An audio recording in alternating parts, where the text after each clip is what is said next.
আসসালামু আলাইকুম। আজকে আমি রিবন এমব্রয়ডারি করে দেখাবো আপনাদের। খুব সুন্দর একটি ডিজাইন করে নিয়েছি।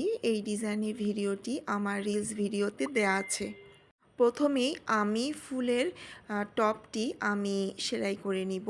তো প্রথমে আমি হলুদ রঙের ইয়েলো কালারের রিবন নিয়ে নিয়েছি ফুলের টপ সেলাই করার জন্য। রিবন এমব্রয়ডারি করা অনেক সহজ, আবার একটু কষ্ট। মানে সুতা যেরকম সেলাই করলে খুব সহজে সুই দিয়ে উঠে যায়, রিবনটা উঠতে চায় না, একটু সময় লাগে, একটু জোর করে উঠাতে হয়। এর জন্য একটু ভিডিওটি কাঁপছে, মানে ফ্রেমটা লড়াচড়া করতেছে। তো প্রথমে আমি ইয়েলো কালারের সুতা লম্বা লম্বা করে একটু পেঁচিয়ে পেঁচিয়ে তারপরে আমি দাগগুলোর উপরে লম্বা লম্বা করে সেলাই করে নিব। তারপরে ঠিক এইভাবে ফিতার ভিতরে, মানে রিবনের ভিতরে একটা উপরে একটা নিচে, একটা উপরে একটা নিচে, ঠিক এইভাবে করে আমি সেলাই করে নিব। সেলাইটা কিন্তু একেবারে ইজি। লম্বা লম্বা করে যেই সেলাইটা দিয়েছি তার ভিতরেই রিবন ঢুকিয়ে একটা উপরে একটা নিচে এভাবে করে সেলাইটা কমপ্লিট করে নিতে হবে। আর এটা খুব দ্রুতই সেলাই হয়ে যায়। 10-15 মিনিটের ভিতরই ফুলের টপটা সেলাই কমপ্লিট হয়ে গিয়েছে। আসলে রিবন এমব্রয়ডারি দেখতে যেমন সুন্দর, তেমন সেলাই করতেও খুব মানে সময় লাগে না। সুতা দিয়ে সেলাই করতে যতটুকু সময় লাগে তার থেকে 3 ভাগের 1 ভাগ টাইমেই রিবন দিয়ে এমব্রয়ডারি কমপ্লিট করা যায়। আর এই রিবনের এমব্রয়ডারি দেশের বাইরের কান্ট্রিতে খুব বেশি চলে। আমাদের বাংলাদেশেও এখন আছে, কিন্তু দেশের বাইরে একটু বেশি এই সেলাইগুলো দেখা যায়। এই ডিজাইনটা দিয়ে ওয়ালমেট বানালে খুব সুন্দর হবে। আমি এই ডিজাইনটা দিয়ে সেলাই কমপ্লিট হওয়ার পরে আমি ওয়ালমেট বানাবো এবং সেটা আমি আপনাদের দেখাবো কমপ্লিট হওয়ার পরে। এখন আমি চারিপাশে বর্ডার লাইনটা করে নিচ্ছি। এটাও আমি লম্বা লম্বা করে তারপর দুপাশ দিয়ে আটকিয়ে নিয়ে নিয়েছি। এখন আমি রেড কালার রিবন দিয়ে ফ্লাওয়ারটা করব। ফ্লাওয়ারটাও একেবারে ইজি। ফ্লাওয়ারটা আমি রেড কালার রিবন দিয়ে করে নিচ্ছি। এটাও খুব ইজি।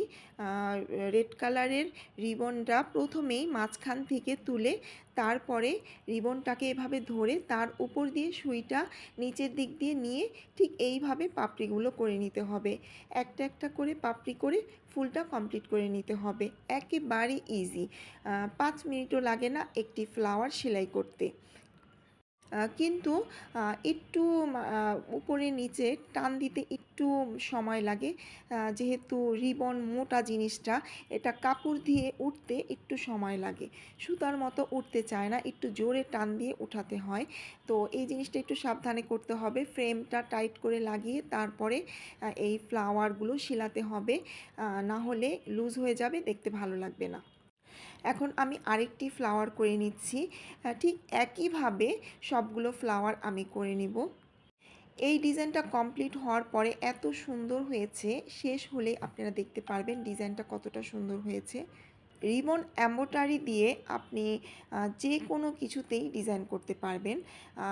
ড্রেসের ভিতরে, বাচ্চাদের ফ্রকের ভিতরে, ফতুয়ার ভিতরে, বা ওয়ালমেট, বা বালিশের কভার, টেবিল কভার, যে কোনো কিছুতেই রিবন দিয়ে এমব্রয়ডারি করা যায়। রিবন দিয়ে আরও অনেক সুন্দর সুন্দর এমব্রয়ডারি আছে, যা আমি আপনাদের ইনশাল্লাহ পরে দেখাবো একটা একটা করে। প্রথমে আমি সহজ সেলাইটাই আপনাদের দেখাচ্ছি। রিবন দিয়ে অবশ্য সবগুলো সেলাই খুব ইজি। রিবনের এমব্রয়ডারি কোনোটাই কঠিন না, সবগুলোই একেবারে ইজি।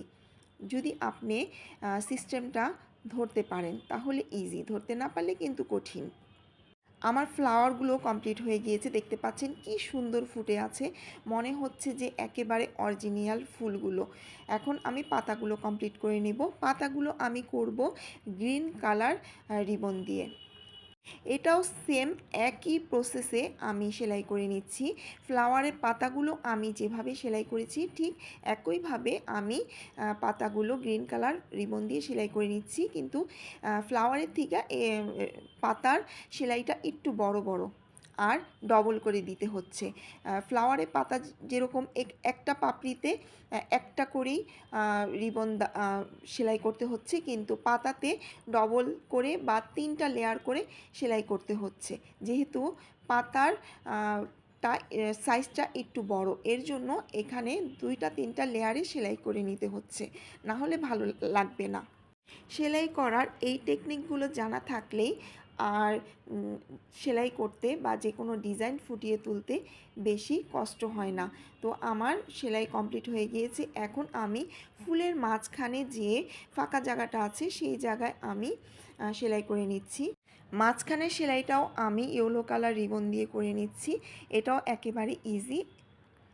সুইটা নিচ থেকে উঠিয়ে তারপর সুইয়ের মধ্যে 2-3টা প্যাঁচ দিয়ে তারপর আবার ভিতরের দিকে ঢুকিয়ে নিলেই মাঝখানের কলির মতো হয়ে যাবে। আর এই ডিজাইনটার কারণে ফুলটা আরও সুন্দর লাগবে, একেবারে অরিজিনাল ফুলের মতো লাগবে। আবার ইচ্ছে করলে মাঝখানে এখানে রিবনের ওয়ার্ক না করে সুতা দিয়েও কাজ করা যাবে, বা এখানে পুঁতি দিয়ে বা পাতি চমকি বসিয়েও ডিজাইন করা যাবে। তাহলে যদি ওয়ালমেট বানানো হয় তাহলে আরও সুন্দর লাগবে। এখন আমি ফুলের মাঝখানে যে ছোট ছোট ডাল দিয়েছি সেটা আমি সুতা দিয়ে সেলাই করে নিচ্ছি। গ্রিন কালার সুতা দিয়ে আমি ডালগুলো সেলাই করে নিচ্ছি। একেবারে ছোট ছোট চিকন চিকন ডাল দিয়েছি ফুলের মাঝখানে। এই ডালগুলো দেয়াতে ডিজাইনটা আরও সুন্দর লাগবে, আরও সুন্দরভাবে ফুটে উঠবে। আর এটা আমি সেলাই করছি লাচ্ছি সুতা দিয়ে। আশা করি আজকে আমার এই রিবন এমব্রয়ডারি সেলাইটা ডিজাইনটা আপনাদের কাছে ভালো লেগেছে। যদি আমার ডিজাইনটা ভালো লেগে থাকে, আমার সেলাইটা ভালো লেগে থাকে, লাইক কমেন্ট শেয়ার করবেন। আজকে তাহলে এখানেই বিদায় নিচ্ছি। সবাই ভালো থাকবেন, সুস্থ থাকবেন। আল্লাহ হাফেজ।